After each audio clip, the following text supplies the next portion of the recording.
नमस्कार, मैं प्रोफेसर विकास वर्मा, सहायक प्राध्यापक श्री नीलकंठेश्वर शासकीय स्नातकोत्तर महाविद्यालय खंडवा।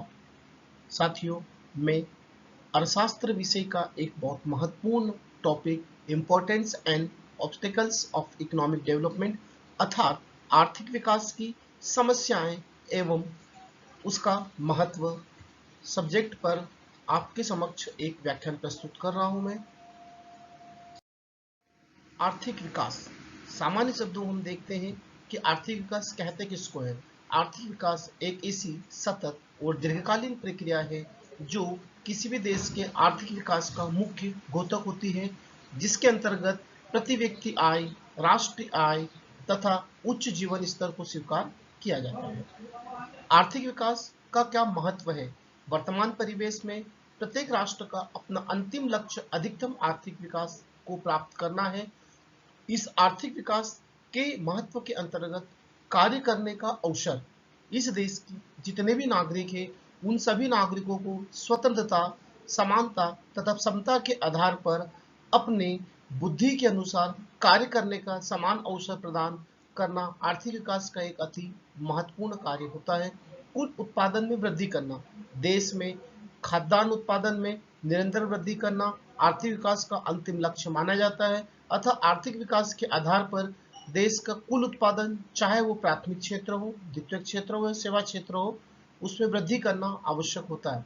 आर्थिक विषमताओं में कमी, विकासशील अर्थव्यवस्था के संदर्भ में आर्थिक विकास का जो सबसे महत्वपूर्ण लक्ष्य होता है, समाज में विभिन्न प्रकार के व्यक्तियों के बीच में व्याप्त आय की विषमताओं को दूर करना है।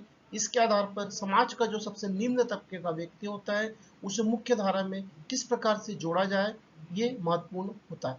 पूंजी निर्माण में वृद्धि करना, पूंजी निर्माण किसी भी देश के आर्थिक विकास का मुख्य आधार होती है।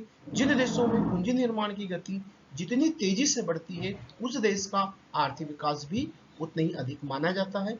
इस दृष्टिकोण से आर्थिक विकास का महत्व पूंजी निर्माण में वृद्धि भी है। प्राकृतिक आपदाओं पर नियंत्रण, हम जानते हैं कि किसी भी देश में प्राकृतिक आपदाएं जब विद्यमान होती है तो उस देश में आर्थिक गतिरोध या अवरोध उत्पन्न होता है। आर्थिक विकास के द्वारा विभिन्न प्रकार की प्राकृतिक आपदाएं जैसे भूकंप, बाढ़ जैसी परिस्थितियों का समाधान किया जाता है। रोजगार के अवसरों में वृद्धि, देश में बढ़ती हुई बेरोजगारी देश के आर्थिक विकास के मार्ग में रुकावट उत्पन्न करती है। आर्थिक विकास के लक्ष्यों के अनुसार विभिन्न प्रकार के देशों में बेरोजगारी पर अंकुश लगाया जाता है। देश में विकास की गति इस प्रकार से बढ़ाई जाती है ताकि लोगों को अधिक से अधिक रोजगार प्राप्त हो।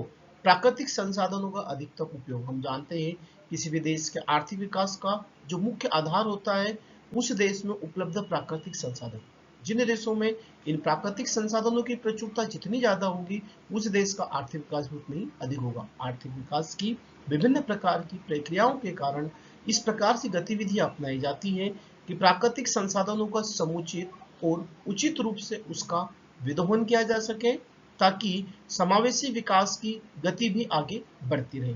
गरीबी पर नियंत्रण, गरीबी देश के आर्थिक विकास के मार्ग में अवरुद्ध उत्पन्न करती है।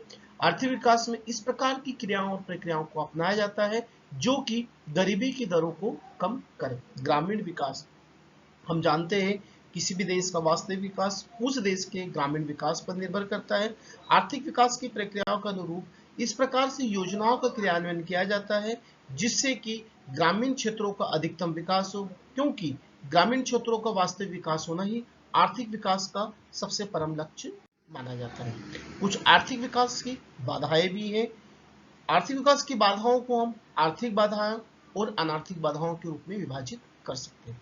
आर्थिक बाधाओं में बाजार का अपूर्ण ज्ञान, जब आर्थिक विकास की गति को आगे बढ़ाया जाता है तो उस देश के नागरिकों को, उस देश के मैन्युफैक्चरिंग सेक्टर को, औद्योगिक इकाइयों को बाजार का ज्ञान होना अति आवश्यक होता है। बाजार के ज्ञान के अनुरूप ही हम मांग एवं पूर्ति के अनुसार वस्तुओं को उत्पादन करते हैं। पूंजी निर्माण की धीमी गति, कुछ देशों में आर्थिक विकास के मार्ग में बाधा के रूप में पूंजी निर्माण की धीमी गति को स्वीकार किया गया है।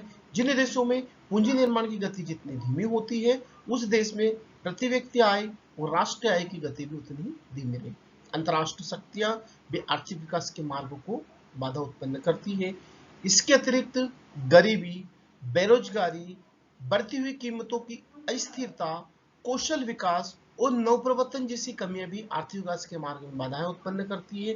जिन देशों में इनोवेशन, नवप्रवर्तनकारी नीतियां जितनी ज्यादा अपनाई जाएगी, देश का विकास भी उतना ही अधिक होगा। कुछ गैर आर्थिक बाधाएं भी हैं।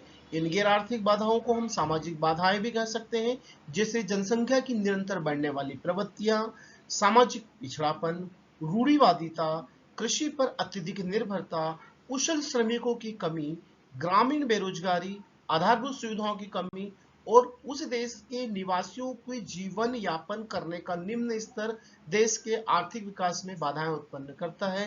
साथियों, अभी हमने इस वीडियो लेक्चर के माध्यम से जो समझा है आर्थिक विकास क्या होता है, आर्थिक विकास की बाधाएं अथवा इनकी समस्याएं किस प्रकार से हो सकती है, इन समस्याओं को कोई भी देश अगर कभी इंगित करता है तो हम उसके समाधान भी प्रस्तुत कर सकते हैं। इसके जो समाधान के रूप में स्वीकार किए गए, किसी भी देश के आर्थिक विकास में नवप्रवर्तनकारी नीतियों को निरंतर अपनाया जाए, उत्पादन के स्तर में निरंतर वृद्धि की जाए, कृषि क्षेत्रों को अत्यधिक विकसित किया जाए, ग्रामीण क्षेत्रों पर विशेष रूप से ध्यान दिया जाए, गरीबी तथा बेरोजगारी को नियंत्रण करने जैसी नीतियों को अपनाया जाए और प्राकृतिक संसाधनों का उचित प्रकार से दोहन किया जाए, यही देश का आर्थिक विकास का मुख्य आधार है।